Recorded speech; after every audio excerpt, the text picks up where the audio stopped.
वअला आलिहि व अस्हाबिहि अल्लज़ीना तसक़फ़ू बिसक़ाफ़ति दीनिया वल इस्लामिया। अम्मा बअद, फ़क़द क़ाल अल्लाहु तबारक व तआला फ़ी कलामिहिल बलीग़ वल फ़ुरक़ानिल हमीद। अऊज़ु बिल्लाहि मिनश शैतानिर रजीम। बिस्मिल्लाहिर रहमानिर रहीम। इन्ना नहनु नज़्ज़लना ज़िक्र व इन्ना लहू लहाफ़िज़ून। वक़ाल नबी सल्लल्लाहु अलैहि वसल्लम खैरुकुम मन तअल्लमल क़ुरआन व अल्लमह। सदक़ल्लाहुल मौलानुल अज़ीम व सदक़ रसूलुहुन नबियुल अमीनुल मकीनुल मतीनुल करीम। वनहनु अला ज़ालिका लमिनश शाहिदीन व शाकिरीन वल्हम्दुलिल्लाहि रब्बिल आलमीन। आइए हम और आप सबसे पहले मिलकर अपनी गुलामी का सबूत पेश करें अपने आक़ाए नामदार मदनी ताजदार दोनों आलम के गमगुसार हुज़ूर अहमद मुश्तबा मुहम्मद मुस्तफ़ा सल्लल्लाहु अलैहि वसल्लम के बारगाहे बेकस पनाह में दुरूद व सलाम का हदिया निशावर करें। पढ़िए बुलंद आवाज़ से अल्लाहुम्मा सल्ली अला सय्यिदिना शफ़ीना हबीबना मौलाना मुहम्मद बारिक सल्लल्लाहु अलैहि सलातो व सलामन अलैका या सय्यदी या रसूलल्लाह व सल्लम अलैका या सय्यदी या नबी अल्लाह व सल्लम अलैका या सय्यदी या हबीब अल्लाह सल्लल्लाहु तआला अलैहि व आलिहि व सहबिहि व सल्लम। लाखों मुबारकबाद हैं हज़रात, जो आज इस जश्न जलसे सैयदी हुजूर ताजुश शरिया में रहमतुर रिज़वान में सरे शाम से लेकर अब तक शरीके सआदत हैं। और आप ये भी देख रहे हैं मिंबर पाक पर तमाम तर अबकरी शख्सियतें जलवाबार हैं।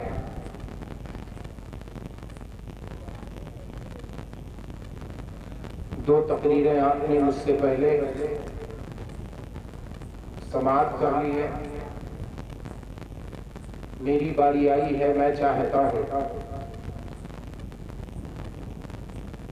मेरे पीरो मुर्शिद, आपके पीरो मुर्शिद, हम सब के पीरो मुर्शिद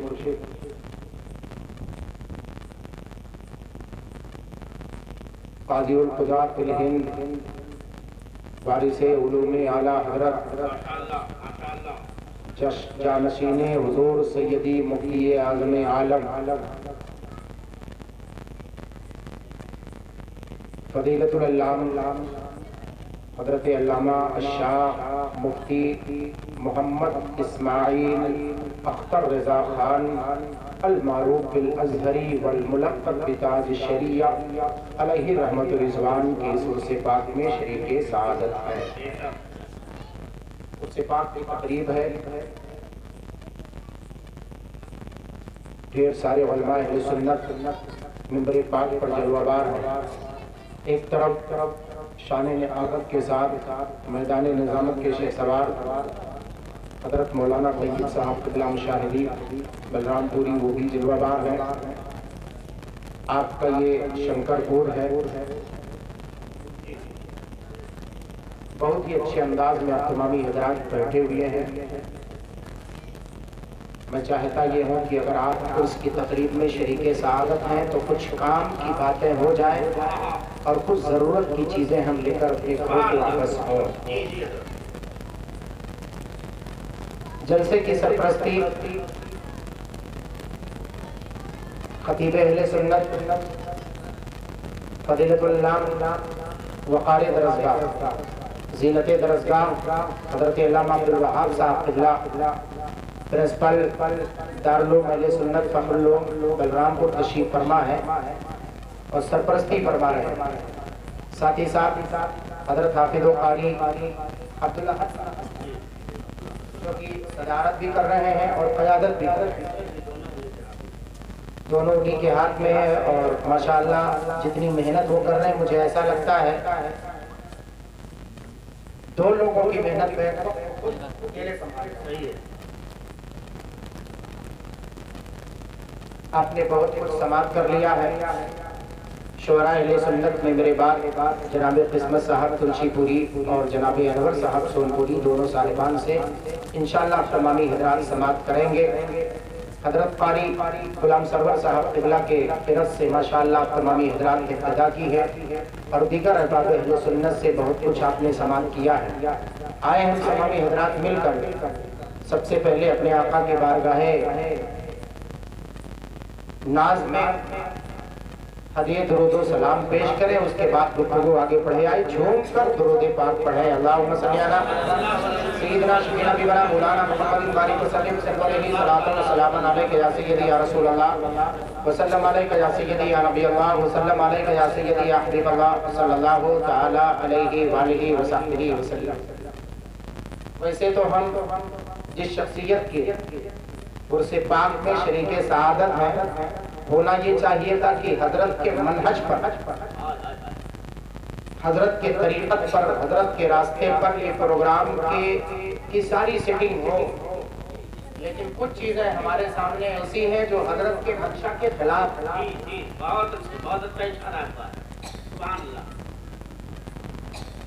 और इंतजाम और इंतजाम करने वाले भी इससे वाकिफ हैं और जो लोग इस मामले में कदम आगे बढ़ाते हैं वो लोग भी इससे वाकिफ हैं।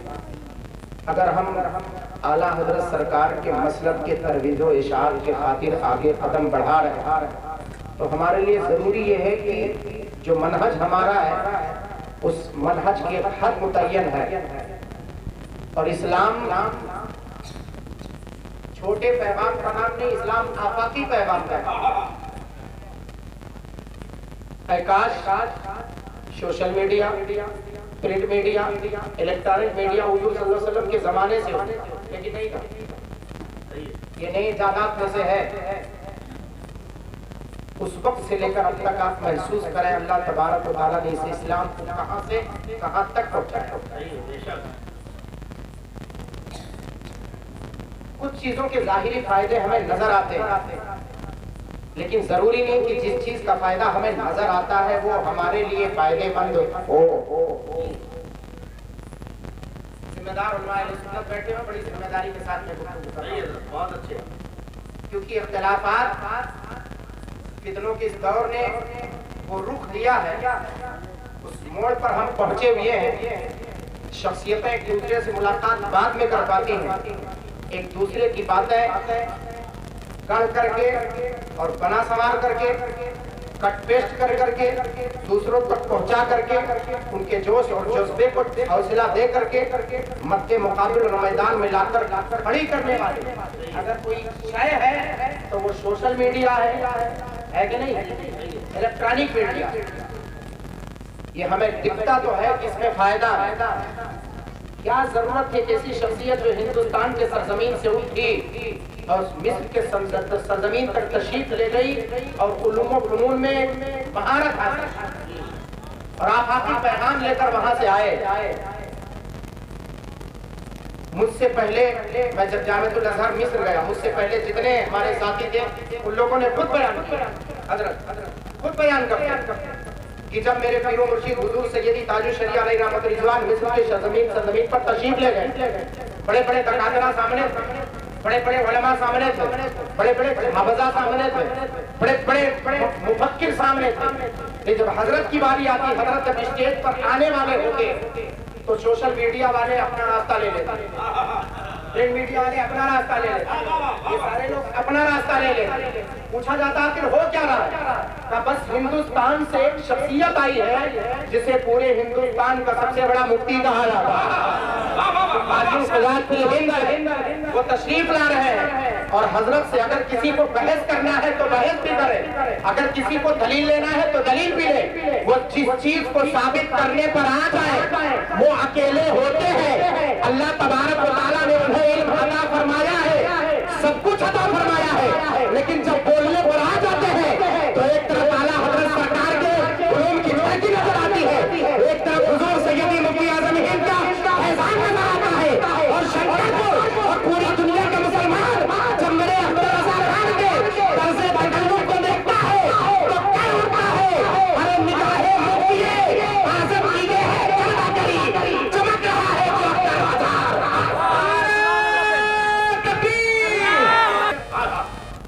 अगर हम नहीं मानेंगे तो कल हमें दूसरी कौमें बनवाना चाहिए।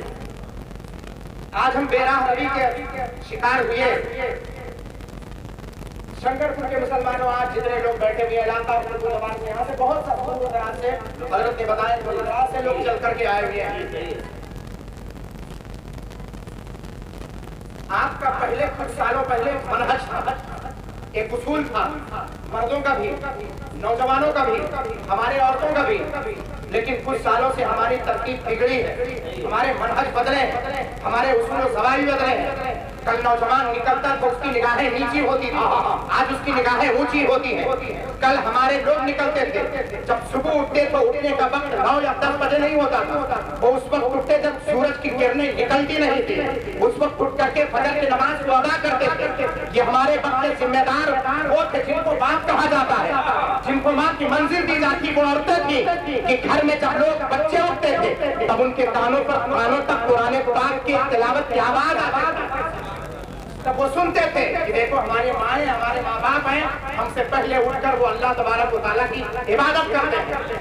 आज बेरा नबी के शिकार हो गए तो आज दुनिया उंगली उठाकर हमें कह रही बस 4 से 5 लोग जाना, बस ये कुव्वत है, कह रहे जिनकी ये ताकत करती है। काश अगर हम उसको बना लेते, जिसको बनाने के खातिर हम पैदा किए, वमा खलक़तुल जिन्न वल इंसा इल्ला लियअबुदून, जो आफाकी पैगाम लेकर हम पैदा हुए हैं, काश उस पैगाम पर अमल करते तो आज बेरा नबी के शिकार नहीं होते। हमें मस्जिदों से भला करने वाली दुनिया की कोई कुव्वत ना हो, क्योंकि हमारा ये अकीदा है कि जिस परवरदिगार ने मर्ज को पैदा फरमाया वही शिफा पैदा फरमाता है, और ये मस्जिदें किसी मर्ज को बढ़ावा नहीं देती हैं। खुदा की कसम, दुनिया का कोई मरीज हो जिसको कहीं शिफा ना मिले, मौला ताला के बारगाह करम में आ जाए और अपने जमीन में आज को टेक करके उसकी बारगाह में अकीदतमंदी के साथ अगर मांग ले तो कहने वाले वादे हैं, अरे जो हो मांगते में कदे में कमी है क्या, जो कमी है ज़ौक़े तलब में आए, जो हो मांगने वाले आए वही वादा है, वही बचा। कमी है क्या? आज भी वही है, मांगने वालों की कमी है, बस मांगने वालों का तर्ज बदला हुआ है, मांगने वालों के अंदाज बदले और हमारा तर्ज बदल गया। सुने, जब से हम बेनमाजी हुए तब से हमारा नुकसान क्या हुआ, जब से हमारी माएँ बहनें बेनकाम हुई, बाजारों में फिरने लगी, तब से हमारा अंजाम क्या हुआ, जब से ये नौजवान निगाहें उठा करके चलने लगे तब से अंजाम क्या हुआ। यही वो नौजवान था जो कल ईशा की नमाज पढ़कर अपने बिस्तर पर सो जाया करता था, आज वो खाना खाता है उसके बाद बिस्तर पर चला जाता है, 12-12 बजे रात तक उसे नींद नहीं आती है। आखिर वजह क्या है, क्या है उसके हाथ में, कौन सा तोहफा आपने दे दिया है। आप कहते हैं कि मेरा बेटा उलूम व फुनून की दहलीज पर पूरी दुनिया को अपने हाथ में ले लिए बस 5 इंच के मोबाइल में समाये हुए है। मैं कहता हूँ कि मुसलमानों सुनो, अगर इसने तुम्हें रास्ता दिखाया है तो तुम्हारे नौजवानों को बर्बाद करने वाली कोई शय है तो यही सोशल मीडिया है जो तुम्हारे नौजवानों को बर्बाद कर रही है। बहुत अच्छे, बहुत अच्छे। आप सोचते हमारे हाथ में बात है, पूरी दुनिया को हम कनेक्ट किए हुए, कवर किए हैं। कवर करना ये आपका काम नहीं है, रिसर्च करने वालों का काम, रिसर्च करने वालों का काम। कोई एक नौजवान पूरे गांव में दिखा दो जो बैठ कर इंटरनेट से रिसर्च करके तहकीकात के जरिए कोई मामले को वादे और मुंतशिर करता हो, नहीं ऐसा होता। तब फिर हुआ क्या मालूम है, एक बच्चे थोड़ा सा खामोश रहे, कुछ बताना चाहता, हुआ क्या मालूम है, इसी मस्जिद के सामने, मस्जिद का नाम क्या है माशाअल्लाह, हुजूर गौसे पाक के सदक़े, सुभान अल्लाह, वो आका गौसे आज़म जिसके हम मानने वाले कहते हैं गौस का दामन नहीं छोड़ेंगे। अच्छा, कितने लोग गौसे आज़म का दामन नहीं छोड़ेंगे, जरा हाथ उठा करके बताएं। सबकी हाथें उठेंगी, मुझे पता है सब हाथ उठाएंगे, जो जानते हैं वो भी उठाएंगे, जो नहीं जानते गौसे आज़म का नाम आ गया, नाम ना उठे, हाथ ना उठे, हो ही नहीं सकता। लेकिन गौसे आज़म के किरदार पर अमल करने की बारी आए तो शायद किसी के हाथ तो उठ जाए लेकिन कदम नहीं उठेगा, कदम जल्दी नहीं उठेगा। वो आका गौसे आज़म सरकार जिनके नाम की आपने मस्जिद बनवाई है, अल्लाह के मुक़द्दस घर की तामीर की है, वो आका गौसे आज़म 40 साल तक ईशा के वज़ू से फजर की नमाज को अदा किया। 40 साल तक, कहने का मतलब ये है 40 साल तक नींद की आगोश में रात में कभी नहीं बनी। और ये 40 साल तो वो हिस्सा है, अल्लामा साहब किबला से पूछें, उलमा अहले सुन्नत बैठे रहीम से पूछें, इधर उलमा अहले सुन्नत बैठे पूरा स्टेज भरा हुआ, इनसे पूछो शोरियत की मंजिल कहा जाता है, उसके बाद के मंजिल को इसमें शुमार नहीं किया गया। देखने वालों ने देखा तो है पर शुमार नहीं किया। 40 साल कह तो दिया है दूसरे जबान में, मोइनुद्दीन अजहरी के जबान में। अगर ये सुनना चाहे तो ये सुन ले। अल्लामा यहया ताजवी रहमतुल्लाह अलैह कलाइदुल जवाहिर में आका गौसे आजम के शान को इस्ताबत बरा के मामले में जब बयान फरमाते हैं तो आप कहते हैं आका गौसे आजम पूरी जिंदगी ईशा के वजह से फजर की नमाज अदा किया करते थे। ये हमारा तरफ, ये हमारा तरीका होना चाहिए कि हम गौसे आजम सरकार का नारा लगाते हैं तो उनके कौल पर आगे बढ़े और उस बात पर लब्बैक कहें। और फजर के वक्त उठ करके देखो तुम्हें ये डॉक्टर इम्यूनिटी तुम्हारी बढ़ाएंगे, ये कोरोना से दिफा के लिए तुम्हें दवाई देंगे, ये डॉक्टर तुम्हें अपने हॉस्पिटल में ले जाकर तुम्हें शिफायाबी पेश करेंगे। नहीं, तुम्हें अगर कुव्वत बढ़ानी है, ताकत बढ़ानी है, खुदा की कसम किसी डॉक्टर के टैबलेट में वो मजबूती नहीं है। फजर के वक्त उठे और नमाज अदा करें, नमाज अदा करने के बाद 1 किलोमीटर चल लें, की उस ठंडी खजा में घूम लें। डॉक्टरों के टैबलेट में वो शिफायाबी नहीं जो सुबह की ठंडी हवाओं में, जो फजर के वक्त हवाओं में तुम्हें नजर आती है। उठ करके तो देखो चेहरा नूरानी हो जाएगा, दिल पाको साफ हो जाएगा, अल्लाह तबारक व तआला वो बरकत अता फरमाएगा। तुम सोच नहीं सकते, अरे जो डॉक्टर तुम्हें शिफायाबी नहीं दे सकते, इस रास्ते को तुम इख्तियार करोगे तो तुम डॉक्टरों को राह दिखाओगे जो दूसरों के बजाय खुद भी कोरोना पॉजिटिव होते हुए नजर वो तुम्हें शिफायाबी क्या दे पाएंगे। जो कल तक तुम्हारे मर्ज के लिए लगे हुए थे आज खुद मरीज बने बैठे थे। कितने डॉक्टर कोरोना पॉजिटिव में चले गए, बोले हुआ कि नहीं हुआ? नतीजा क्या निकला? डॉक्टर और मरीज दोनों साथ साथ रहे, क्या फायदा निकला? इसका मतलब ये ऐसा मर्ज है, ये ऐसा मर्ज है जिससे ना तो डॉक्टर ना तो मरीज किसी से कोई बन पड़ने वाला नहीं है। अगर कुछ बनना है तो उसके बारगाह में आओ जिसके मर्ज को पैदा फरमाया, जिसने अक्ल शऊर अता फरमाया। अगर ये कुदरती है तो, अगर कुदरती है तो उसने पैदा किया, अगर नेचुरल नहीं है, अगर कुदरती नहीं है तो फिर ये कह लो या तो उसने मर्ज पैदा किया या तो ऐसे लोगों को पैदा किया जो मर्ज पैदा करे। ऐसे लोगों को पैदा, ऐसी फिक्रों को पैदा किया, जन्म दिया जो तुम्हारे खातिर मर्ज पैदा करे। दोनों सूरतों में अगर वो ना चाहे तो एक पत्ता भी ना मिल पाए, यही तो है। तो अगर वो ना चाहता तो कोरोना हमारे माबैन होता। मैं तो कहता हूँ हमारे हालात देखकर इससे बड़ी आफत हम तक आनी चाहिए, लेकिन ये तो उसका कर्म है जो यहीं तक महदूद है। इस बात को महसूस कर रहे हैं। यही नौजवान कल तक दूसरी कौमें हमारे मस्जिदों तक गुजरती थी, मस्जिद की अज़ान लब्बैक पर सिर्फ अल्लाह अकबर की सदाएं बुलंद होती थी, पूरा गांव उमड़ करके चला आता था। दूसरी कौमें गुजरती देखती था ये उम्मत मुस्लिमा है, खबरदार इनके इस्लाम के शान में, मरकज़ इस्लाम के शान में कोई गुस्ताखी मत करना। जब मुअज्जिन की एक आवाज पर लब्बैक कहते हुए पूरा गांव चला आता है तो अगर किसी ने गुस्ताखी की तो पूरा गांव जिस पर आ जाए, उसकी जिस्मानियत सलामत नहीं रहेगी, कोई कल तक उंगली नहीं उठा पाता। आज वही नौजवान दूसरे मजहब का जब हमारे मस्जिदों से गुजरता है, फजर के वक्त गुजरे तो 2-4 लोग, जोहर के वक्त गुजरे तो 2-4 लोग, असर के वक्त गुजरे तो 2-4-10 लोग, नशा के वक्त गुजरे। सोचा ये जब मुअज्जिन के जबान में वो असर न रहा तो हम मरकज़ इस्लाम को चाहे कहें, चाहे कुरान को कुछ कहें, चाहे जिस चीज को कुछ कहें, कोई उठकर कुछ करने वाला नहीं है। कहना जो कहो तब एक खबीस रिजवी उठता है और उठने के बाद कहता है कुरान के 26 आयतों को हटाया जाए। बोलो ये नतीजा देखा कि नहीं आपने? ये माहौल देखा आपने कि नहीं देखा? ये किसका नतीजा? शंकरपुर वालों, मोइनुद्दीन अजहरी को बताओ। रोजाना तकरीरें आप सुनते हैं, मनहजियत से बहुत दूर चले गए हैं आप नहीं जानते कि इस स्टेज की असलियत है क्या, यहाँ से हमें मिलना क्या चाहिए, यहाँ से तरीका क्या मिलना चाहिए, यहाँ से हमें शऊर क्या होना चाहिए, वो चीज हम बुला बैठे। बस हम ये चाहते हैं कोई आए और पुरतबाक अंदाज में, बहुत जोशीले अंदाज में तकरीर करे तो हम कहें सबूत करके हाँ फला मौलाना साहब बहुत अच्छी तकरीर की। लेकिन वहीं पर अगर कोई पूछे हजरत क्या तकरीर बोले, किसी को कुछ पता ही नहीं। ये ना पता होने वाली चीज कोई नहीं। ये आपका कीमती वक्त गुजर रहा है रात को 12 बजे के बाद, 12 बजे में बैठा अभी 12:15 बजे तकरीबन हो रहे हैं, 15-20 मिनट हो गए। इतना कीमती वक्त है, अगर आप अपने बिस्तर पर होते तो गिनती नहीं अपनी पूरी करते। बोलो पूरी करते कि नहीं पूरी करते? और कम से कम सुन लो 11 बजे से लेकर 3 बजे रात तक ये सोना आपके लिए वाजिब है, जरूरी है।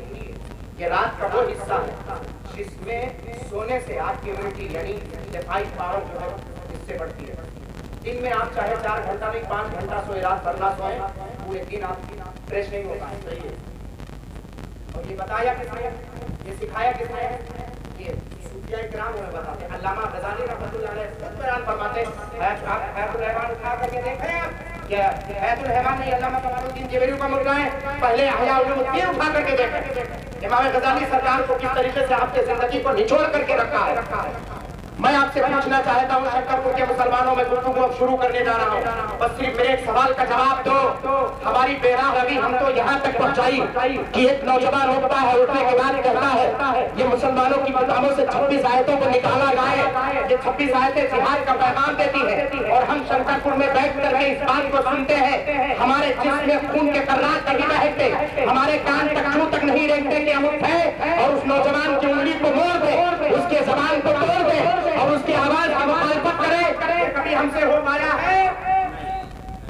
कभी किसी दौर में कुरान की मुखालफत के लिए अगर कोई उंगली उठाता था तो उसकी उंगली को शिकस्त करने वाला नौजवान नहीं उठता था। वो नौजवान जो सुबह फजर के बाद उसी कुरान पाक की तिलावत करता था, अब तो उसको खुद ही नहीं पता कुरान पाक की तिलावत है क्या और ये है क्या जो वसीम और खबीस रिज़वी जैसे लोग कहते हैं और है कि नहीं है। ये हमारी कमी है, जहाँ तक हम पहुँचे हैं हमने शोर ही नहीं किया कि वो जो बोल रहा है आखिर उसके बोलने का मंशा क्या है।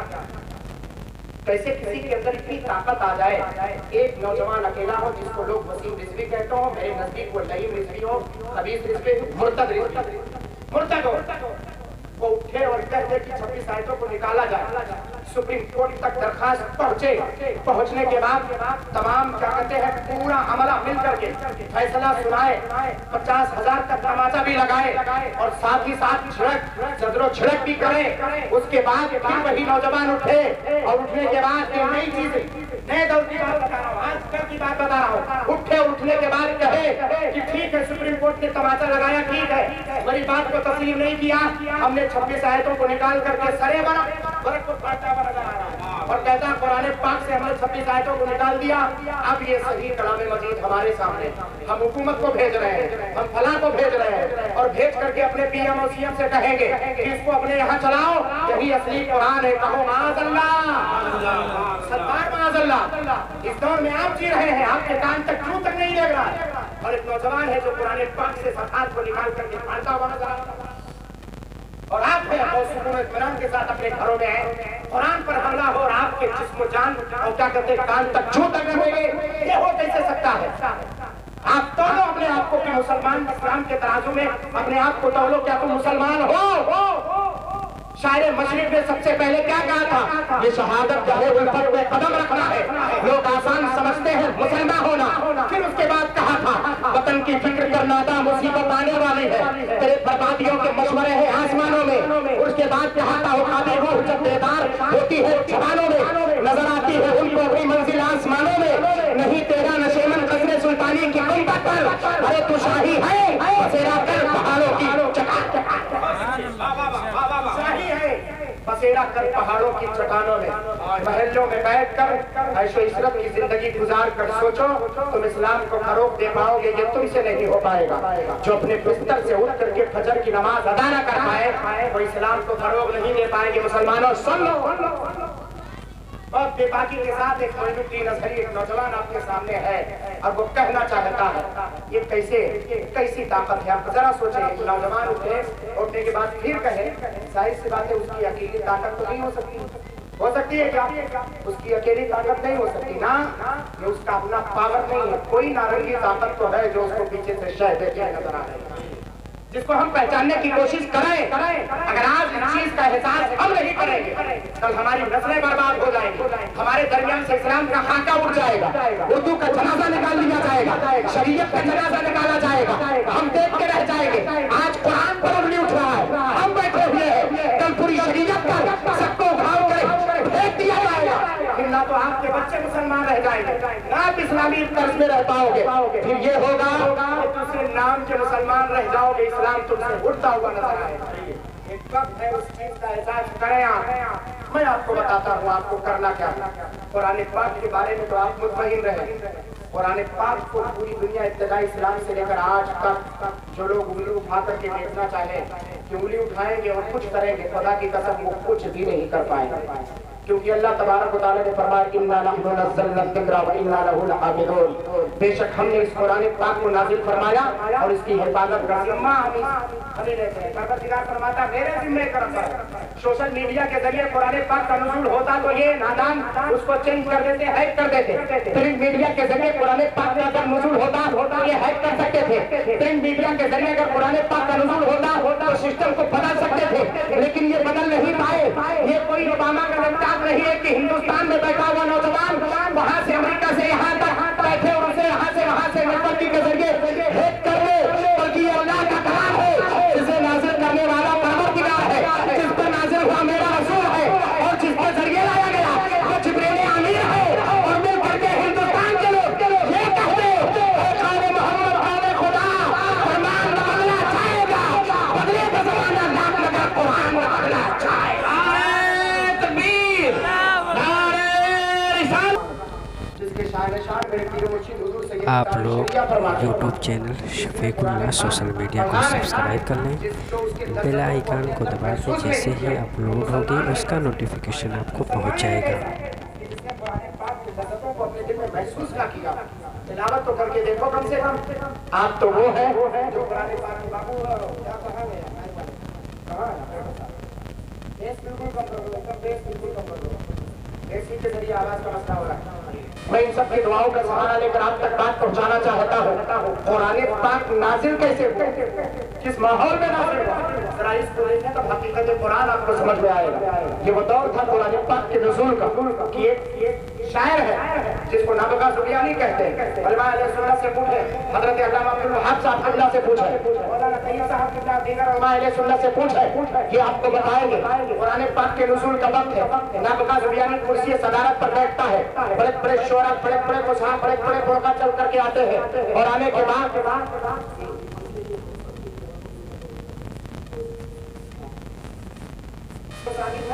एक तरफ हिंसा है और एक तरफ शेर पेश करने वालों में बहुत सारे अपराध हैं। असद अंसी जैसे लोग मौजूद हैं, शेर पेश कर रहे हैं, कुर्सी सदारत पर बैठकर फैसला करने वाला एक बंदा फैसला कर रहा है। कैसे अरब के फसाहत और बलागत को आप समझेंगे, कैसे अरब को आप अपने तराजू में परखेंगे, कैसे अरब को आप अपने तराजू में लेकर के जानेंगे। अब जरा देखें, ज़हन फिक्र को हासिल करें। मैं आपको बताना चाहता हूँ, कुर्सी सदारत पर जज मनसबे क्या कहते हैं अज़ा पर बैठने वाला नाबगा ज़ुबियानी जब सबके अशार को सुनता है, एक तरफ हसन इब्न साबित के शेर को सुनता है, एक तरफ अबुल असवद अंसी को सुनता है, एक तरफ हंसा के शेर को सुनता है, तमाम शोरा आते हैं, आने के बाद अपने शेर को पेश करते हैं। जब वो बाजार जिसे सूखे उकास कहा जाता है, उसी उकास बाजार में लोग बैठा करते थे। बैठने के बाद सबसे म्यारी शेर जिसका होता था उसे अशरफियों की थैली निकाल करके बतौर इनाम दी जाती थी। ज़हनो फिक्र को हाजिर करो, वहीं पर शोरा शेर पेश किया करते थे। उसी में एक हमसे खमसा है जो आती है और अपने भाई के फरसिया में शेर पढ़ती है और उसका शेर होता है वइन्न सखरन लतातमुल हुदातु बिही कान्नहु अलमुन फी रासिही नार। जब ये शेर नाबगा ज़ुबियानी ने कुर्सी सदारत पर बैठ कर मैं सुना था तो उछल करके कहा था या खमसा इसमय्यम के लौला आशा लकुलतु अन्नकी अशरु मिनल जिन्नि वल इंस।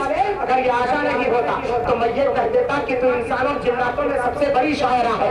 अल्लाह अकबर कबीरा। ये अरब का वो दौर है जिस दौर से गुजर रहे लोग, जब किसी का शेर सबसे फसीह कलील होता था तो खाने काबा के दीवार पर अशार को लटकाया जाता था। ये जो सदैव मुलाकात हमारे माबैन मौजूद है, जिसको अलमा पढ़ते और पढ़ाते हैं, जरा इनसे पूछे सदैव मुलाकात है क्या?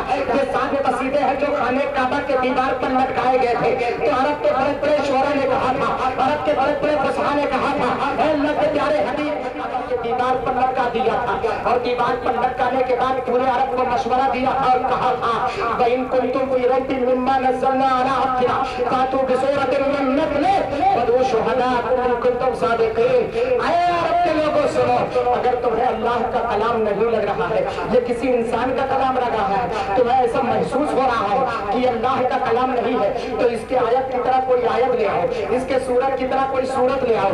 ये मिसाल तुम्हारे सामने मौजूद है। 1 महीना 2 महीना नहीं बल्कि एक जमाना गुजर गया, बड़े बड़े फसार बुला आए और कुछ नहीं कर पाए, बड़े बड़े शोरा आए और कुछ नहीं कर पाए, सबसे कुछ नहीं हो पाया।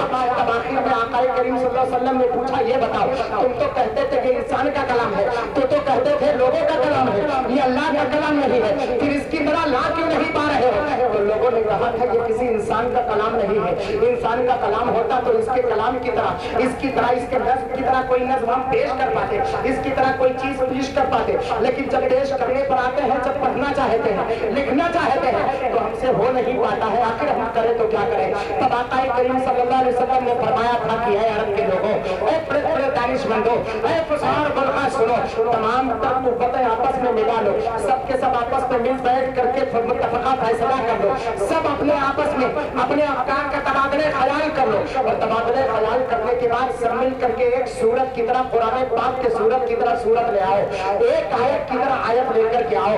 तब अरब के बड़े बड़े फुसहार और बुलगा ने कहा था, या रसूल अल्लाह, हमने कोशिश तो कर ली है, पर हमारे अंदर कोई बिसात नहीं है, हमारे अंदर कोई जुर्रत नहीं है। कैसे कोई वसीम रिज़वी उठे और कहे 36 आयतों को निकालो, जहां अरब के लोग जिनकी सुबह अरबी में गुजरे, जिनकी शाम अरबी में गुजरे, जिनके सुबह शाम और क्या कहते हैं सारे अफकारों ख्यालात सुबह शाम अरबी में गुजरे, वो कुरान पाक के आयत की तरह आयत नहीं ला पा रहे हैं, कुरान पाक के सूरत की तरह एक सूरत नहीं ला पा रहे हैं। तो आखिर इसके माबैन के पास ऐसा क्या होगा, वसीम रिज़वी के पास ऐसा क्या होगा जो कुरान पाक की आयत की तरह आयत ला पाए? जाहिर सी बात है, ज़्यादती करने की ताकत तो नहीं रखता है, कुरान पाक समझने की ताकत तो नहीं रखता है, लेकिन जहाँ जहाँ लफ्ज़ जिहाद मौजूद है, वहाँ के बारे में कहता है इन आयतों को निकाल दिया जाए।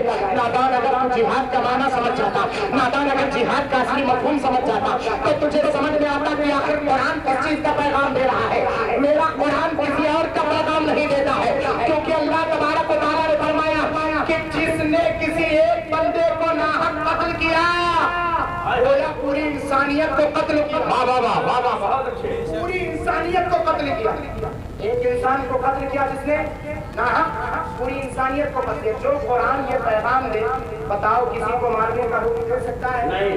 बताओ किसी पर जुल्म करने का हुक्म दे सकता है? नहीं। बल्कि जिस मकसद के खातिर कुरान पाक का नुज़ूल हुआ है। अच्छा, एक चीज और मैं आपसे पूछना चाहता हूँ, शकरपुर के मुसलमानों ने बताओ, कैंसर के मरीज को आपने देखा है? कैंसर के मरीज को आपने देखा है? वो नहीं देखा होगा। चले, घोड़ा आपने देखा है? घोड़ा तो आपने देखा ही होगा। डॉक्टर के यहाँ जब ले जाते हैं, जब वो छींक-फाड़ करता है, तो वो वहाँ के जिस्म के खाके को उसको निकालता कि नहीं निकालता? मवाद निकालता कि नहीं निकालता? मवाद तो तुम्हारे जिस्म का एक हिस्सा है, खून से मवाद बनता है, वो खूनी से बनता है, आप उसको निकालते क्यों है भाई? आप कोई आपके बदन को लेकर के काटे, नस को काटे, खून निकलने, हम निकालने देंगे? निकालने देंगे? नहीं निकालने। मवाद क्यों निकालने देंगे? आप कहेंगे हजरत यही बात तो नहीं समझ पाया, ये तो एक जिसमें पैदा होने वाली पूरी शय, ये मर्ज वाली चीज है। अगर इस चीज को हम बदन से निकालेंगे नहीं तो पूरे बदन में नासूर पैदा हो जाएगा। बोलो है कि नहीं है? पूरे बदन में नासूर पैदा हो जाएगा। अब बिला तशबीह व तमसील, भाई बहने बिल्कुल खामोश रहे, मैं आपको एक मफ़हूम देना चाहता हूँ।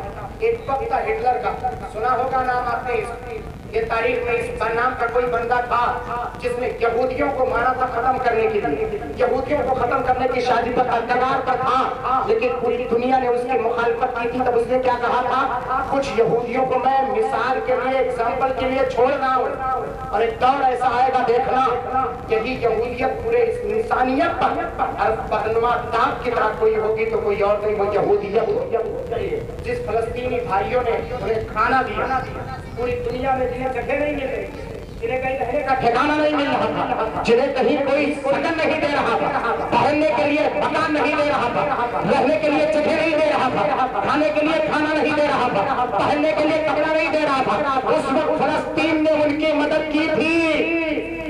रहने के लिए जगह दिया, खाने के लिए खाना दिया, पहनने के लिए कपड़े दिए। बोलो दिए कि नहीं दिए? लेकिन कुछ ही साल गुजरे थे, अभी तारीख में ज्यादा नहीं थे, कुछ ही साल गुजरे थे, जिन्होंने खाना खिलाया था उनके एहसान को भुला बैठे, जिन्होंने पानी पिलाया था उनके एहसान को भुला बैठे, जिन्होंने कपड़े पहनाए थे उनके एहसान को भुला बैठे, जिनके दम कदम पर जिनकी ताकत से वो कुव्वत वाले हुए, उन्हीं के रुपये को इस्तेमाल करके, पैसे को इस्तेमाल करके उन्हीं के सीनों में जो गोलियां दागी जा रही थी, वो किसी और के पैसे के नहीं, वो फलस्तीनी भाइयों के पैसे के थे। इस बात को महसूस कर रहे हैं आप? अब आप बताओ इंसानियत पर बदलवा दाव कौन है? इंसान जो बुलाता है वो इंसान फरामोश है। होना तो ये चाहिए था कि पूरी दुनिया को यहूदियों के साजिश को बेनकाब करना चाहिए, मगर ये नश के बदमाश औलाद अपने पास ताकत लिए हुए हैं, इनके पास कुव्वत है, इनके पास सब कुछ है। चाहे सऊदी अरबिया हो या उसके हमनवा हो या उसके हम फिक्र हो, मोइनुद्दीन अज़हरी बेबाकी से पूरा पैगाम पहुंचाना चाह रहा है। कैसे ये लोग कह देते हैं कि आला हजरत सरकार और मसलक के आला हजरत वाले अरब वालों के पीछे नमाज नहीं पढ़ते। नादानो, तुम्हारे पीछे हम नमाज पढ़ ले। हमारे भाई को कत्ल किया जा रहा है इसी फलस्तीन की वादी में, और तुम यहूदियों का सपोर्ट कर रहे हो, तुम यहूदियों पर गुफ्तगू कर रहे हो। उसके बाद कहते हो कि हमारे पीछे आकर मुसलमान नमाज पढ़े। ये हिंदुस्तान का मुसलमान तो कम से कम बेवकूफ नहीं हो सकता। वो इस वजह से कि हिंदुस्तान के मुसलमानों के ईमान की हिफाजत अगर तुम जैसे अरबियों के लायक होगी तो शायद हमारे ईमान का जनाजा निकल चुका होगा। हमारे ईमान की हिफाजत के लिए अल्लाह तबारक व तआला ने हमें जो तोहफा दिया है उसी को हम तो अहमद रजा खाया कहते हैं। वाला अरब ने जिसको जगाना काया जमने तेरा जगाना माने है तुझको सारा जमाना हालिया सुन्नत वाला। बहुत अच्छे, जिंदाबाद जिंदाबाद भाई, जिंदाबाद जिंदाबाद। आला हजरत सरकार को दिया जिसमें ये बताए ईमान की हिफाजत करो, और ईमान की हिफाजत करते रहे। आज भी हम अरबों के पीछे नमाज नहीं पढ़ते। कुछ लोगों को तकलीफ होती है, हुआ करे। हमारे यहाँ भी कुछ लोग होते हैं, हमारे हिंदुस्तान में भी वही की फिक्र लेकर के आते हैं और क्या कहते हैं कि तुम मुसलमान कैसे हो, पूरी दुनिया का मरकज खाने काबा वहां जाते हो, उनके पीछे नमाज नहीं पढ़ते। अच्छा एक बात बताएं, आपके लिए नबी सबसे ज्यादा मुकद्दस है, सहाबी सबसे ज्यादा मुकद्दस है, या आले सऊद सबसे ज्यादा मुकद्दस है? ये बताइए। नबी और सहाबी ज्यादा मुकद्दस है ना? ऐसी शख्सियतों से जो लोग गए हैं, आप में जितने लोग गए हैं मक्का मुकर्रमा, मदीना मुनव्वरा, कितने हाजी है या मुतमिर उम्रा करने वाले हाथ उठा करके मुझे बताएं। कोई हाजी या उम्रा करने वाला है? 1 2 3 4 5, अरे बहुत सारे। हाथ नीचे कर लीजिए। जिस दरवाजे से आपका दाखिला होता है खाने काबा में, क्या वो बाबू सलाम है? नहीं। जिस दरवाजे से दाखिला आपका होता है कभी कभार होता है। सबसे बड़ा दरवाजा बाबे जिब्रील है, आले सऊद का दरवाजा। ये बताइए, आले सऊद का दरवाजा बाबे जिब्रील है कहाँ? बाबे अबू बकर सिद्दीक है कहाँ? मुझे बताओ। बाबू नबी है कहाँ? बाबे जिब्रील का पता नहीं, उसको बंद करके रख दिया। बाबू नबी का पता नहीं, उसको बंद करके रख दिया। बाबे अबू बकर सिद्दीक, बाबे सहाबी के नाम जितने दरवाजे थे बंद करके रख दिया। अपने खानदान के दरवाजे को सबसे बुलंद किया और कहा यहाँ से जाती खाने काबा के तजवीज़ पर रखकर नबियों के हुर्मत का तुम्हें पास रखना नहीं आया, सहाबी के हुर्मत का पास रखना तुम्हें नहीं आया, बल्कि ये कहो फरिश्तों के हजरत सैयदना जिब्रील अमीन के नाम की बाबे जिब्रील है, देखा होगा आपने। दाखिल हो पाए उससे? नहीं, दाखिल ही नहीं हो पाए। कुछ दरवाजों को बंद कर दिया और कुछ को छोड़ कर दिया, यूं ही बच्चे खामोश रहे, कुछ को यूं ही छोड़ दिया। अब बताओ, जिनके नजदीक अपने खानदान की इज्जत नबी के इज्जत से ज्यादा हो तब ला युमिनु अहदकुम। बहुत अच्छे, वाह वाह वाह। बुखारी शरीफ की हदीस के बाद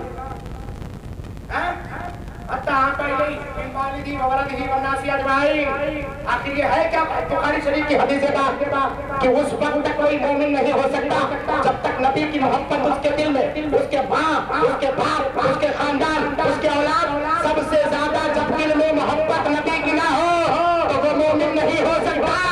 तुम्हारे खानदान की मोहब्बत, तुम्हारे बाप दादा की मोहब्बत इतनी सताई कि उनके नाम के दरवाजे बुलंद हो गए, नबियों के नाम के दरवाजे नीचे हो गए, सहाबा के नाम के दरवाजे छोटे पड़ गए, हजरत जिब्रील अमीन के नाम का दरवाजा छोटा पड़ गया, बंद कर दिया गया। तुम्हारी इज्जत और अज़मत हम करें, तुम्हारे पीछे जाकर के हम नमाज पढ़े, अरे नबी के ताज़ीम और तौक़ीर कर लिया होता, नबी के इज्जत को बचा लाते, नबी के हुर्मत को बचा लाते, तो हिंदुस्तान के मुसलमान जाता और कहता अरे काश फलस्तीनी भाइयों को जब मौत के घाट उतारा जा रहा था तो अरब से, सऊदी अरबिया से एक आवाज उठती कि नहीं है यहूदियों, सुन लो, तुम साजिश कर रहे हो, तुम गलत कर रहे हो। एक आवाज उठती, उन्हें बंद करने पर मजबूर होना पड़ता, लेकिन आवाज नहीं उठाई। और आप कहते हो कि हम जाकर के उनकी तकलीफ करें। अगर उठाया किसी ने आवाज तो तुर्किस्तान मुबारकबाद हो उस नौजवान को, अल्लाह तबारक व तआला ने कुरान जिसके सीने में पूरा महफूज करवा दिया, उसने समझा, उसने जाना इस्लाम कहते किसे है और मुसलमान कहते क्या है। वाह वाह वाह वाह वाह वाह, ये पैगाम इस्लाम है, इसको सुने। तब अब मैं आपको बताना चाहता हूँ, ये यहूदी पूरी इंसानियत पर बदनुमा दाग है। क्या है? बदनुमा दाग है। तो बिला तफसील व तमसील ऐ शंकरपुर के मुसलमानों, अगर तुम्हारे जिस्म में कैंसर हो तो जिस जिस्म के हिस्से में कैंसर हो, डॉक्टर उस जिस्म के टुकड़े को चीर के फाड़ के निकाल करके फेंक देता है। बोलो निकालता कि नहीं निकालता? आप चाह करके अपने जिस्म को नहीं काट सकता, लेकिन डॉक्टर निकाल करके फेंक रहा है, आप उसको मना भी नहीं कर रहे, उसको लाख 2 लाख रुपया दे रहे, चिड़ने फाड़ने का 2 लाख रुपया ले लो। क्यों भाई? डॉक्टर से इतने कैसे खुश हो गए कि वो तुम्हारे जिस्म का हिस्सा भी निकाल रहा है, उसको 2 लाख 4 लाख रुपया दे रहे हो। क्यों? अब शंकरपुर का नौजवान कहेगा मोइनुद्दीन अजहरी तू इतना बेवकूफ नहीं है जितनी बातें कर रहा है। अरे यह डॉक्टर है, जिस्म का हिस्सा मेरे जरूर निकाला है, लेकिन अच्छा हिस्सा नहीं, जो बेकार हिस्सा था, जो मेरे जिस्म में मर्ज पैदा कर सकता था, उसे निकाल करके फेंक दिया। उसे निकाल करके फेंक दिया, इसलिए उसको नजराना दे रहे, उसको मेहनताना दे रहे, उसको 2-4 लाख से नवाज रहे। मैंने कहा नादानो, यही तो असल बात है कुरान पाक की। कुरान पाक ने अगर किसी के कत्ल का हुक्म दिया, जिहाद का अगर हुक्म दिया है, माँ बहनों को जिहाद के लिए सामने मद्दे मुकाबिल नहीं लाए। हजरत उमर बिन खत्ताब रज़ियल्लाहु ताला जंग के लिए अपने सहाबा को, साथियों को भेज रहे, फरमाते खबरदार कोई लड़कों पर और औरतों पर हाथ नहीं उठाएगा, कोई बूढ़ों पर हाथ नहीं उठाएगा। एक रवायत में यहाँ तक मौजूद है कि दूसरे मजहब के रहबरों रहनुमा तक के भी तुम हाथ नहीं उठा सकते। दूसरे मजहब के रहनुमाओं को भी तुम हाथ नहीं उठा सकते। अगर इस्लाम पैगाम देता किसी को कत्ल करने का, तो औरतों को कत्ल करने का हुक्म देता कि नहीं देता? बच्चों को हुक्म देता कि नहीं देता? हजरत उमर रज़ियल्लाहु ताला उस वक्त नफास थे, नज़ाकत साहिब नज़ाकत के माहौल को समझ रहे थे, तो आपने हुक्म क्यों नहीं दिया कि सबको मर जाओ? नहीं, अब वही जो तुम्हारे मुकाबले में आकर तुम्हें बस करना चाहता है, तुम्हारे मुकाबले में मैदान जंग में निकले, तुमसे मुकाबले के लिए इस्लाम के मुकाबले में निकले, उसे कत्ल करो। उसका मतलब क्या हुआ कि ये अगर कबूल नहीं कर रहे और मुखालफत और बगावत कर रहे हैं, तो ये इस्लाम के खिलाफ साजिश है। इसका मतलब ये इंसानियत पर बदनुमा दाग है। जैसे आप कैंसर वाली जगह को काट करके निकलवाते हैं, ऐसे इन्हें खत्म करना पड़ेगा, इन यहूदियों को ऐसे खत्म करना पड़ेगा, इन साजिशों को ऐसे खत्म करना पड़ेगा, इन मुशरिकियत को यूं ही खत्म करना पड़ेगा। अगर इस तरह से खत्म नहीं किए तो तुम जिहाद फी सबिलिल्लाह समझ नहीं पाओगे, आयते जिहाद को तुम नहीं समझ पाओगे। जिहाद किस माने और मफाहिम में है ये तुम समझ नहीं सकते। बहुत ही साफ अंदाज में मोइनुद्दीन अजहरी आपसे कहना चाहता है, तब मेरे आका ने फरमाया भारत वालों सबके सब आपस में मिल जाओ, और मिलने के बाद कुरान पाक के आयत की तरह आयत ले आओ, सूरत की तरह एक सूरत ले आओ।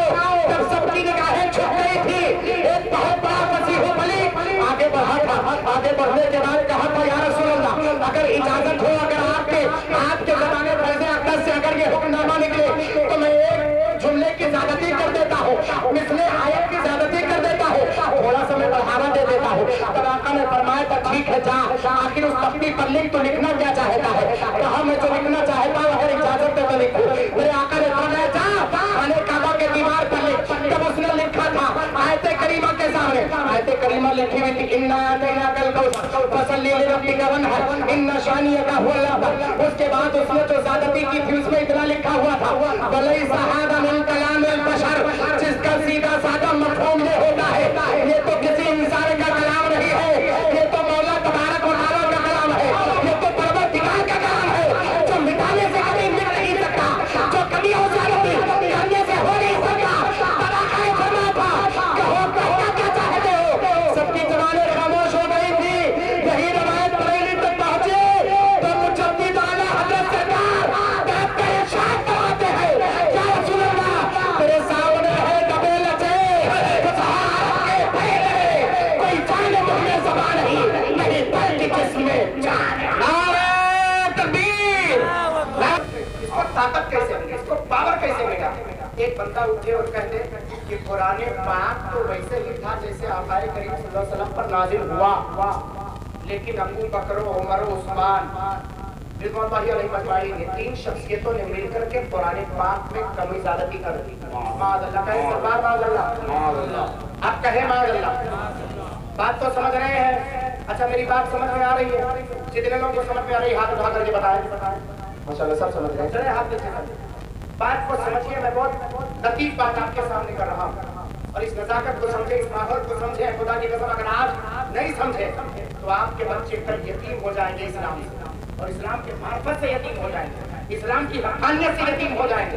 फिर आप सोच करके भी कुछ नहीं कर सकते। अगर आज आवाज आपने नहीं उठाई, अगर आपके कलमे बुलंद नहीं हुए, आपके जज्बात आज नहीं उभरे, तो कल कोई ताकत तुम्हें उभार नहीं पाएगी, कोई कुव्वत तुम्हें कल उभार नहीं पाएगी। सुनो हज़रत उस्मान गनी रज़ियल्लाहु ताला के दौर में यही खबीस रिज़वी वसीम रिज़वी के खानदान के बाप दादा इन्हीं की तरह थे।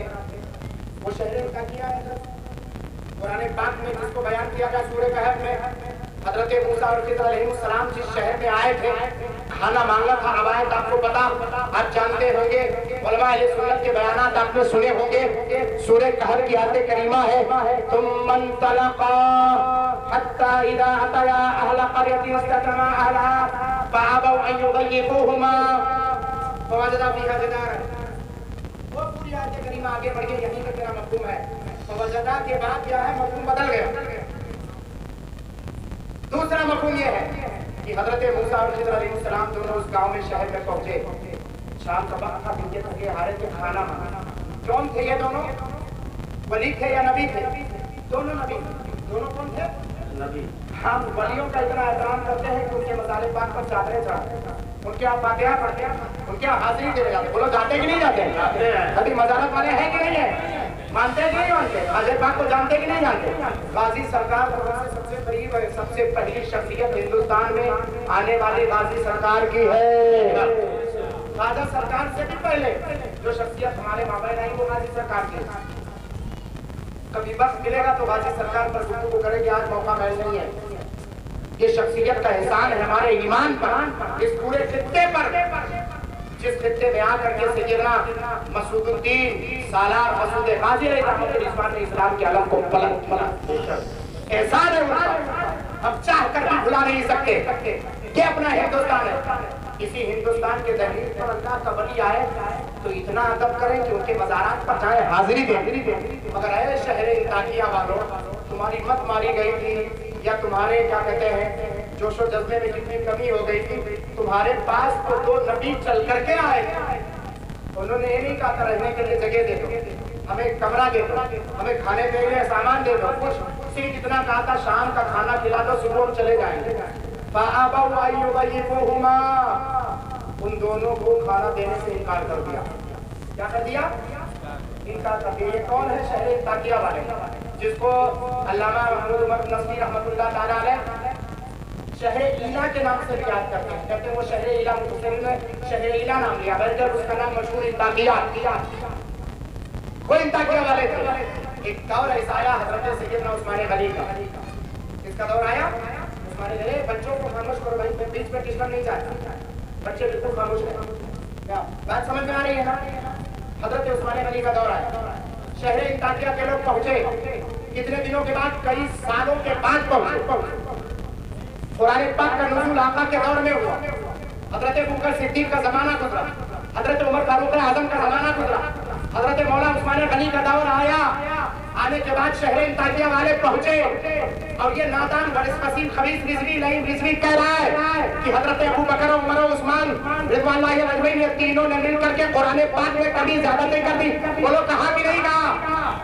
सुने आप मेरी बातों को और हालात का जायजा लें और हालत हाज़िरा कर इस गुफ्तगू को समाप्त करके अपने ईमान को कुव्वत और जला बख्शाए और अपनी आवाज उठाए और दुनिया तक पता चले कि आपके अंदर भी वो जज्बा बाकी है। बहुत अच्छे। ये तुम्हें आजमाया जा रहा है, तुम्हारे जज्बे का इम्तिहान लिया जा रहा है, तुम्हारे हिम्मत का इम्तिहान लिया जा रहा है। धीरे धीरे तुम्हारी कुव्वतें जब पस्त हो जाएंगी, कोई बोलने वाला जब नहीं बचेगा तो पूरे कानून को इस्तेमाल करके रखने देना जाएगा, सारे कवानीन तोड़ेंगे।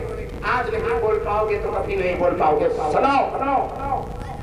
तब हज़रत उस्मान गनी के दौर में लोग पहुंचे। तो पहुंचने के बाद कहा हुजूर आप अमीरुल मोमिनीन हैं? कहा हाँ। कहा आप खलीफा है वक्त के? खलीफा सो में? कहा हाँ। आप जो चाहे कर सकते हैं। कहा हाँ, अल्लाह ताला ने आपको वो पावर अपने महबूब के सदके अता किया है कि आप शरीयत में जो मसला बयान करें और मसला मुत्तफक हो जाए, मुत्तफिक हो जाए। कहा हाँ, उस पर सबका इत्तेफाक होगा।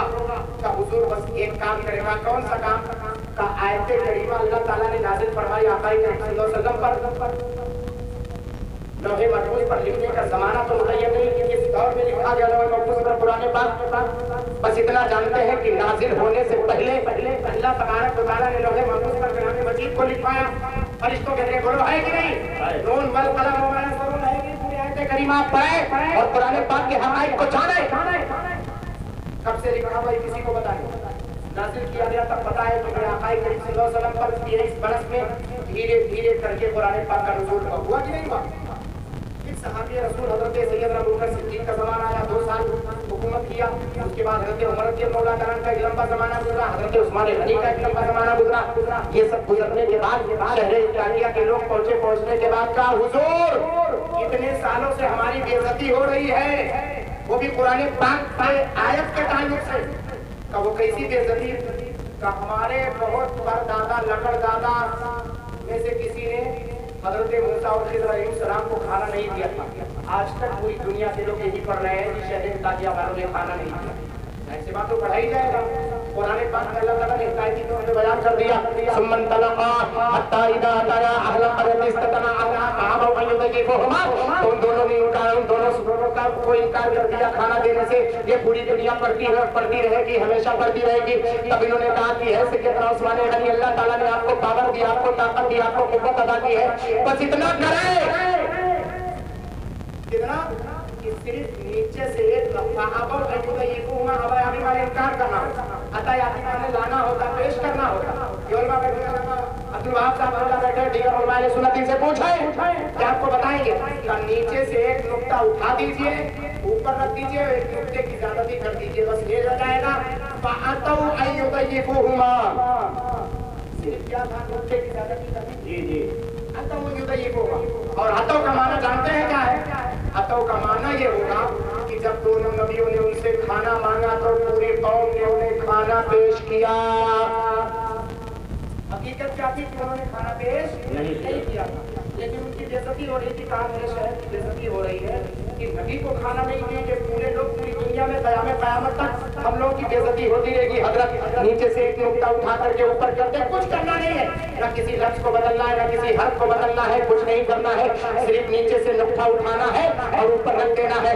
ऊपर दो नुक्ते, एक नुक्ते की ज़्यादती कर दो, बस इतना हो। वह अतौ अन युज़य्यिफुहुमा को ता बना दे। हजरत सैयदना उस्मान गनी का जवाब सुनो, ऐ शंकरपुर के मुसलमानों, ये वसीम रिज़वी जैसे लोग आज नहीं, बहुत तारीख पहले से मालूम के कितनी साजिशें रच रहे हैं। इनके बाप दादा चल करके गए थे, इनके परदादा लकड़दादा चलते गए थे।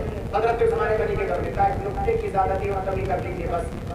मालूम है हजरत सैयदना उस्मान गनी ने क्या कहा? कसम उस खुदाए वहदहुल्ला शरीफ की, सुनो ऐसे इनको ताकत मिल जाती जो कहते थे कि हजरत अबू बकर उमर उस्मान ने मिलकर के कुरान पाक को चेंज किया, रद्द बदल किया, नहीं कर सकते। हजरत उस्मान गनी रज़ियल्लाहु अन्हु ने फरमाया, जिसको हवाला देखना हो अल्लामा इमाम ज़ाहबी रहमतुल्लाह अलैह के तारीख़ इस्लाम को उठा करके देखें। खतीब बगदादी ने तारीख़ बगदाद में भी बयान किया है। बहुत सारे मुफस्सिरीन और बहुत सारे मुअर्रिख़ीन किराम है, अल्लामा वाक़ी को उठा करके पढ़े, तारीख़ वाक़ी को देखें, आपको पता चलेगा। तारीख़ के कुतुब का हवाला ले, आपको पता चलेगा। हज़रत उस्मान गनी रज़ियल्लाहु ताला ने फरमाया था, कसम उस खुदाए वहदहुल्ला शरीफ की जिसके कब्ज़े कुदरत में हम सबकी जान है, अगर मैं चाह लूं कि एक नुक्ता उठाकर ऊपर कर दो, वो उस्मान के अंदर इतनी ताकत रही है, इतनी ताकत रही है। ऐ इंसानिया वालों, तुम नहीं जानते, खुदा की कसम ये किसी इंसान का कलाम नहीं, ये तो मेरे मौला का कलाम है, ये तो परवरदिगार का कलाम है। और उस कलाम की शान ये है, जब तक मेरा रब रहमान रहेगा तब तक ये मुकम्मल कुरान। नारे तकबीर, नारे अल्लाह फिर से हमें जलील कर देगा। बहुत अच्छे। इस्लाम छोड़ करके अगर हमने इज्जत तलाश की तो क्या होगा? अल्लाह ताला हमें फिर से जलील कर देगा। अब शंकरपुर और पूर्व जवाब से आए जिंदा दिल मुसलमानों, मोइनुद्दीन अज़हरी को बताओ क्या आप इस्लाम में इज्जत ढूंढ रहे या गैर इस्लाम में इज्जत ढूंढ रहे हैं? क्या आप इस्लाम में ढूंढ रहे हैं? क्या जितने बैठे हुए 75% की बात दाढ़ी नहीं, बताओ तुम कैसे मुसलमान? एक सिख से पूछो कि दाढ़ी को छिला सकता है कि नहीं, तो कटा सकता है कि नहीं, तो बताएगा हमारे मजहब की पाबंदी क्या होती है। आज तो कुर्सी पर बैठने वाले जिनकी कल दाढ़ियां नहीं होती थी, वो दाढ़ी बढ़ाते हुए नजर आ रहे हैं। तुम मुसलमान हो, तुम अपने आप का अंदाजा लेकर बताओ, है कि नहीं हजरत? कुर्सी पर बैठने वाले जो मुंडे हुआ करते थे, आज वो दाढ़ी बढ़ाते हुए नजर आ रहे हैं। आज समझ रहे नहीं समझ रहे? वो दाढ़ी बढ़ा रहे और दाढ़ी छिला रहे। हमारे यहाँ दाढ़ी सुन्नत मुस्तफा है और नबियों की सुन्नत है, हमें दाढ़ी रखना चाहिए, ये रखना किसी और चीज के हो गया। उनको किसने बताया भाई दाढ़ी रखना? उनको किसने इजाजत दिया? जब उनमें दाढ़ी का कोई मसला है नहीं, दाढ़ी का मसला तो हमारे माँ बहन, हमने रखा नहीं, हमने दे दिया नबियों की सुन्नत को किसी और को, और हम खुद भूल बैठे। और हम सोचते हैं कि दाढ़ी नहीं रहेगी तो हैंडसम रहेंगे, हम खूबसूरत रहेंगे, दुनिया देखेगी। कम से कम 10 साल उम्र छोटी लगती है, शादी ब्याह में ये चीजें काम आएंगी, यही तो होता है, यही तो सोचते हैं। खुदा की कसम इस्लाम को छोड़ करके मेरे इस्लाम ने आपने इज्जत तलाश की, और जैसे आपके चेहरे से ये बाल निकले जिसे आप तारगी शरीफ कहते हैं, नूरानियत आपके चेहरे से फिरती हुई नजर आती है, नूरानियत आपके चेहरे से खत्म होती हुई नजर आती है। फिर आप कहते हो मुसलमान हैं। तुम इस्लाम में इधर ढूंढते हो, इधर उधर फिरते हो, अजान का वक्त होता है, होटलों पर बैठकर गप्पे हांकते हो। इमाम साहब किबला कहे, अरे अगर कहे कि आओ नमाज पढ़ने के लिए, तो कहते हो 10,000 रुपया किस खातिर दे रहे हैं? आप नहीं नमाज पढ़ सकते? 10,000 रुपया किस दिन के लिए दे रहे हैं? ये सेठों का कहना है, ये आपका सेठ लोग कहते हैं कि हजरत आपको 10,000 दिया जाता है, आपको है ना, आप दूसरों के पीछे क्यों लगे हुए हैं? ये हमारी कौम है जिसका जवाब ये होगा। हमारी कौम क्या है कि रमजान मुबारक के महीने में अल्लामा अब्दुल वहाब साहब किबला कहे रोजा रखो, तो नौजवान करके कहे हजरत अल्लाह ताला ने बहुत कुछ अदा किया है, खाने पीने का, रोजा क्यों रखो? अल्लाह ताला ने इतना अदा किया है कि हम खाए भी आराम से, रोजा रखने की जरूरत नहीं है। रोजा आप जैसे लोग रखे जिनके पास ना हो। ये जवाब हमारे नौजवानों का हो गया। फिर उसके बाद कहते हो हम पर कोरोना की वबा आई हुई है और अल्लाह ताला हमसे राजी नहीं, उसकी रहमत हमसे दूर है। ना, उसकी रहमत हमसे दूर नहीं, बल्कि हमने उसके रहमत को दूर कर दिया है। बहुत अच्छे, बहुत अच्छे। उस रब को नाराज कर बैठे जो रब तुमसे ये फरमा रहा है। क्या फरमा रहा है मालूम है? इन शकरतुम व आमनतुम, ऐ मेरे बंदो तुम्हारा मौला तुम्हें अजाब देना नहीं चाहता। अल्लाह कुर्बान बताओ, रब की रहमत पर मेरा मौला फरमा रहा है मैं तुम्हें अजाब देना नहीं चाहता। बस इन शकरतुम व आमनतुम, अगर तुम उसकी दी नेमतों का शुक्रिया अदा करो, उस पर ईमान लेकर के आओ। कितनी सी तलब, वो तुम्हें अजाब देना नहीं चाहता और तुम पर अजाब नाज़िल हो रहा है। तो शक्करपुर के मुसलमानों मुझे बताओ, अजाब का नुज़ूल हमें हो रहा है और वो फरमाता मैं तुम्हें अजाब देना नहीं चाहता। फिर कहाँ मसला फंस रहा है? मसला ये फंस रहा है कि वो हम पर भेजना तो नहीं चाह रहा, लेकिन हमारे अमाल ऐसे हो गए हैं कि हम अपने पैर पर कुल्हाड़ी मार रहे हैं, बलाओं को बुला रहे हैं, मुसीबतों को बुला रहे हैं। ये वबाएं कब से हमारे यहाँ, परेशानियां कब से बढ़ी? सुन लो, एक खाकी जहाँ मैं आपको पेश कर रहा हूँ। यही माएँ बहने हैं, कल तक इनका नकाब होता था जो पर्दे में बिल्कुल मुकम्मल ऊपर से नीचे तक पर्दे में होती थी, आँख तक खुली भी नहीं होती थी। आंखें खुली होती थी क्या? कल के नकाब में नहीं, वो भी बंद होती थी। मेरी माँ बहनें जहाँ से गुजर जाती थी, गुजरने वाला नौजवान निगाहें नीची कर लेता था। क्यों? किसी शरीफ खानदान की शहजादी जा रही थी, बोलो यही होता था ना, निगाहें नीची कर लेता। और आज यही माँ बहनें गुजरती हैं तब लोगों की निगाहें ऊंची हो जाती है। मालूम है, एक तो वो आंख है जो दिखने की चाह है, वो खुली रहती है।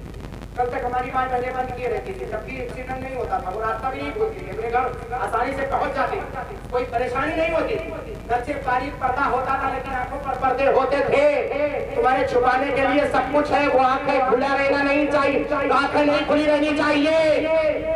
फिर उसके बाद हमारे घरों में पहनने वाले कपड़े तो ढीले होते हैं, लेकिन हमारे यहाँ हमारी माँ और बहनों को बाजार में निकलने वाले नकाब उससे कहीं ज्यादा चुस्त होते हैं। बोलो है मसला ऐसा नहीं है? नकाब तो ऐसे होना चाहिए, तुम्हारा पर्दा तो ऐसे होना चाहिए कि तुम बाजारों से किसी रास्ते से गुजरो तो नौजवान की निगाहें झुक जाए, और तुम्हारा लिबास ऐसे होता है कि तुम चलो तो निगाहें उठ जाए। फिर उसके बाद कहते हो कि हमें इज्जत नहीं मिलती है, हमें वकार नहीं मिलता है, हमें शोहरत नहीं मिलती। खुदा की कसम है, सैयदा फातिमा ज़हरा रज़ियल्लाहु ताला अन्हा की कनीज़ों और बांदाओं सैयदा फातिमा ज़हरा पर हज़रत सैयदा फातिमा ज़हरा रज़ियल्लाहु ताला अन्हा फरमाती है खूब रो रही थी। मिसाल कबार करीब आया तो हजारों कतार रो रही। हज़रत अबूबकर सिद्दीक के शरीके हयात ने पूछा है, अरे फातिमा ज़हरा आप इतना रो क्यों रही? कहा मैं अपनी जिंदगी के लिए नहीं रो रही, मुझे रोना इसलिए आता है कि जिस दिन मेरा विशाल होगा, इंतकाल होगा, तो मुझे इसी तरह से चारपाई पर बैठा कर ले जाए और पहले बगैर ऊपर के जो गुम्बद टाइप का होता नहीं है, आज हम अपने मुर्दे के ऊपर गुम्बद टाइप का मेहराब लटका कर उस पर चादर लटाते हैं, मुर्दे का मुजस्समा बंद हो जाता है। पहले ऐसे ही चारपाई पर सिंपल लटा दिया जाता था और जिस्म का क्या कहते हैं सारा निजाम वाज़ेह हुआ करता था, लगता था कोई औरत है या कोई मर्द है, दूर से दिखने लगे। हज़रत सैयदा फातिमा ज़हरा फरमाती थी, रोती थी कि पूरी जिंदगी मुझे किसी गैर महरम ने नहीं देखा, हाय हाय हाय, किसी ने नहीं देखा, किसी की निगाह आज तक नहीं पड़ी है, कहीं ऐसा ना हो मैं इंतकाल करता हूँ और मुझे चारपाई पर कफन पिन्हा करके इसे लेटा दिया जाए और हवा का झोंका निकले और जिस्म की लताफत नजर आ जाए। अल्लाह अकबर कबीरा। हज़रत सैयदा फातिमा ज़हरा रज़ियल्लाहु ताला अन्हा की ये इफ़्तिख़ार अज़मत आप फरमाती मुझे जिंदा रहने तक की फिक्र नहीं है।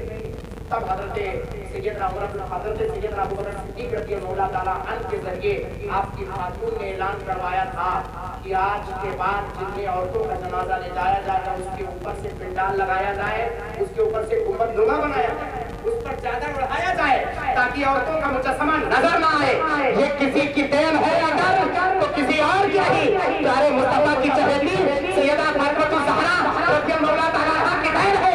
कुर्बान जाओ मेरी मां बहनों, जिस दिन तुम्हारा पर्दा खातूने जन्नत की तरह पर्दा हो गया, तुम इंतकाल कर आओगे तो तुम यहाँ भी रहती रहोगी और बाहर जाओगी तो सैयदा फातिमा ज़हरा का दामन खुला हुआ रहेगा और आवाज देगी, मेरी कनीज आजा, तू पर्दे वाली है, जन्नत में तेरे नाम काफी।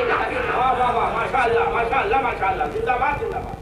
ये पर्दा है ये, तब तक आपके हालात सुधरेंगे नहीं, हदीस पाक को आप समझेंगे नहीं, तब तक इस्लाम आपका कमजोर होता चला जाएगा। इस्लाम नहीं कमजोर होगा, आप मुसलमान कमजोर होंगे।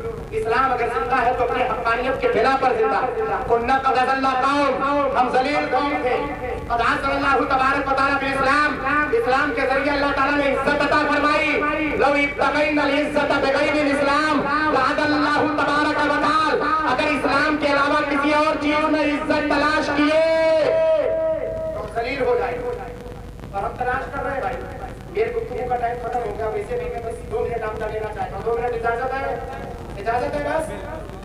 हम इस्लाम के अलावा दूसरी चीज में इज्जत तलाश कर रहे हैं। कल लोग इज्जत बावकार कैसे होते, नमाज में आगे बढ़ते, पड़ोसी अगर 1 मिनट पहले जा रहा है तो सोचते मैं उससे 5 मिनट पहले मस्जिद में पहुंच जाऊं। अगर पड़ोसी अजान के वक्त पहुंचता था तो वो बंदा पड़ोसी दूसरा सोचता था नहीं मैं अजान से 5 मिनट पहले पहुंच जाऊं। वो 5 मिनट पहले पहुंचता था तो वो उससे पहले पहुंच जाते। इन्ना अक्रमकुम इंदल्लाहि अत्क़ाकुम, बेशक अल्लाह के नजदीक सबसे बड़ा शरीफ वो है जो मुत्तकी और परहेजगार है, जो मुत्तकी और परहेजगार है। आज हम मालूम है इज्जत किसमें तलाश करने लगे। अब देखें हमारी इज्जत बढ़ते किसी है, हमारे पास पैसे ज्यादा हो तो हमारी इज्जत, हमारे पास प्रॉपर्टी ज्यादा हो तो हमें इज्जत के नाम से जाना जाता है, हमारे पास 2-4 महला 2-4 बिल्डिंगें हो तो हमें इज्जत के नाम से जाना जाता है। 4 व्हीलर में अगर हमारे पास फॉर्च्यूनर हो तो हमें इज्जत से देखा जाता है, अगर हमारे पास 2 हाथ का मोबाइल हो तो हमें इज्जत वाला माना जाता है। बोलो है कि नहीं? एक नमाज़ी पढ़ने वाला नौजवान अगर नमाज पढ़ता है तो उसे बेवकूफ कहते हैं, ये बेवकूफ है, उसे क्या कहते हैं, उसे उसका मजा लेते हैं, उसका मजाक उड़ाते हैं। कसम खुदा की ये शियार है इस्लाम की। इज्जत अगर इस्लाम के अलावा तलाश करोगे, कल तक हमारे नौजवान हजरत के पास जाते, हजरत के हाथ को चूमते थे और वहाँ से दर्द लेते थे। आज मौलाना साहब के पास नहीं जाते, कहते हैं अरे आप जैसे हजारों की तकरीर तो हमारी मोबाइल में पड़ेगी। अब यही सब यही में क्या जरूरत है? कुछ लोग कहते हैं जब तारीख कमरे आलम साहब किबला कहेंगे, अल्लामा तैयब साहब किबला कहेंगे मोइनुद्दीन अज़हरी को बुलाओ, अल्लामा अब्दुल वहाब साहब किबला को बुलाओ, अल्लामा फला साहब किबला को बुलाओ, तो कहेंगे हजरत उनको बुलाने की क्या जरूरत है, मोबाइल में पढ़ा उसको सुन ले। अब हम नेट के जरिए तलाश करने लगे इस्लाम।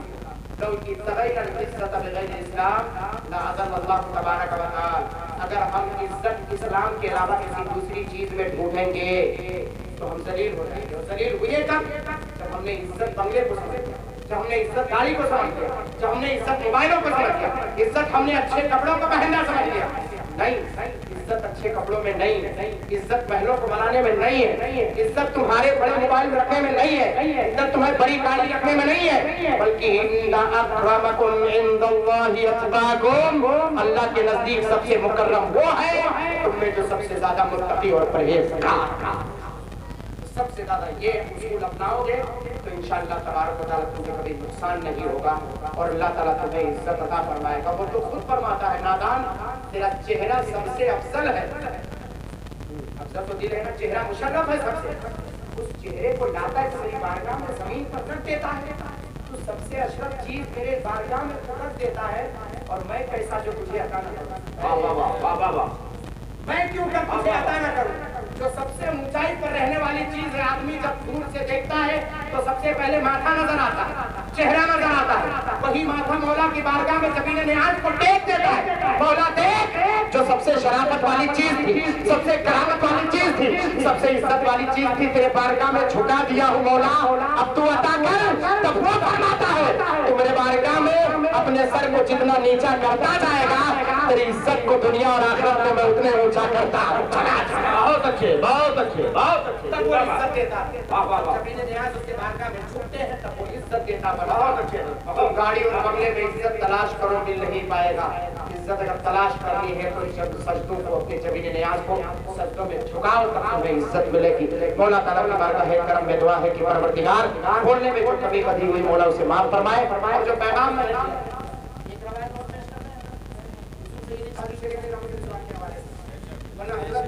एक रवायत शुरू में पेश किया था, एक आखिरी बात बताया देता। बस मेरे हजरत की, मेरे पीरो मुर्शिद की, क्योंकि मैं कहूँगा तो लोगों को ऐसा लगेगा कि इनके पीर साहब के तो आए और बयान करके चले गए, यही तो होगा हजरत। लेकिन नहीं, अगर मैं हजरत का मुरीद ना होता तब भी कसम उस खुदा बादरुल्लाह शरीफ की जिसके कब्ज़े कुदरत में मेरी जान, अगर मैं हजरत का मुरीद नहीं होता तब भी मेरे ज़बान से वही अल्फाज में कलमात जो आज निकल मेरे पीरो मुर्शिद, वो पीरो मुर्शिद जब से पढ़ करके आप तशरीफ लाए, जब परेश के सरजमीन पर तशरीफ रखे, जब आए फैसल पर हुजूर सैयदी मुफ्ती आज़म की तरह रहमतुल इस्लाम खुद पैदल चल करके माशाअल्लाह तशरीफ ला रहे हैं। तशरीफ रखा है जनाब अहमद साहब के साथ पूरी तशरीफ ला, बस दो मिनट मुझे दे दीजिए, बस इससे ज़्यादा नहीं। तब सैयदी हुजूर मुफ्ती आज़म रहमतुल्लाह ने क्या पैदल चल करके इस्तेक़बाल के खातिर गए थे। किसके खातिर? पैदल चल करके इस्तेक़बाल के खातिर गए थे। और इस्तेक़बाल सिर्फ वैसे नहीं, सारे असातिज़ा उनके साथ मौजूद थे, सारे तलबा उनके साथ मौजूद थे। जब पहली निगाह पड़ी थी 3 साल के बाद अपने उस चहीते पर, तब सबसे पहली मर्तबा उस चेहरे को देखा था और गले मिलकर उस जबीन नियाज को चूमा था और चूम करके कहा था कि मेरे बेटे को अल्लाह तबारक व तआला ने उलूम व फुनून से जो सरफराज किया है, वो नूरानी किरणें मैं देख रहा हूँ, ये नूरानी ताज इंशाअल्लाह पूरी दुनिया इसके इल्म से फैज़याब होगी। वहीं पर बशारत की थी। अरे कैसा आया कि मेरे पीरो मुर्शिद को पूरी दुनिया ने ताजुल शरिया के नाम से जाना, अब मुझे कहने का हक दिया जाए और मैं कह दूं कि निगाहे मुफ्ती आजम की ये है जलवा करी, चमक रहा है जो 78,000।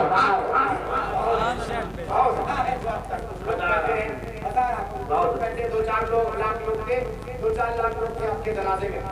तब हुजूर सैयदी नजीब किया मारारा शरीफ, उन्होंने मारारा शरीफ के मुक़द्दस सरज़मीन है जहाँ से उलूम व फ़ुनून का फैज़ान बढ़ता, एक अहमद रज़ा चल करके गाए। मुफ्ती मोइनुद्दीन अज़हरी साहब के बयान को सुनने के लिए YouTube channel Shafiqullah social media को सब्सक्राइब कर लें, बेल आइकन को दबा दें, जैसे ही अपलोड होगी उसका नोटिफिकेशन आपको पहुंच जाएगा। हजरत के जनाजे में इतने बेशुमार लोग थे, 2-4 लाख 2-2.5 लाख तो वो लोग थे हाज़िरीन जो देखने आए थे कि हजरत के जनाजे में कितने लोग आ रहे हैं। ये हाज़िरीन की जमात थी, हाज़िरीन की जमात। कितने लोग तो सिर्फ हसद करने वाले जो आए थे वो देखने के लिए। अल्लाह अकबर कबीरा, ये शान है मेरे मुर्शिद, पूरी दुनिया को बता दिया। हजरत इमाम अहमद बिन हंबल ने फरमाया था ना जनाजे फैसले करेंगे, तो जनाजे ने फैसला करके बता दिया कि ताजुल शरिया करते किसे। बरेली वाले के दूसरे मज़ाहिब के लोगों ने कहा था, जब बरेली शरीफ में जमीन खाली नहीं बची थी तो देख करके सब कह पड़े थे कि ये कोई और जात नहीं, ये वो जात है जिसे अल्लाह ने अपने बारगाह में मकबूल फरमाया। वो मेरे पीरो मुर्शिद हुजूर सैयदी ताजुल शरिया जो कुछ बयां किया जाए उससे भी बालातर है, क्योंकि आप फरमाते हैं कि जब प्यारे मुस्तफा की बारगाह करम में मैंने इस्तिग़ासा पेश किया तो मौला ताला ने मेरी आंखों की रोशनी में इजाजत कर दी। मैंने कहा मुनव्वर मेरी आंखों को मेरे शमशुद दुहा कर दे, कदों की धूप में वो साये जुल्फे तुफा कर दे। जब बात आई आला हज़रत सरकार के शेर की तशरीह की, किसी मुरीद ने कहा हज़रत हजरत ये शेर की तशरीह कर दे, मेरे करीम से कर कतरा किसी ने मांगा, दरिया बहा दिए हैं, दुरे बेबहा दिए हैं। आखिर इसका मतलब क्या है? तो मेरे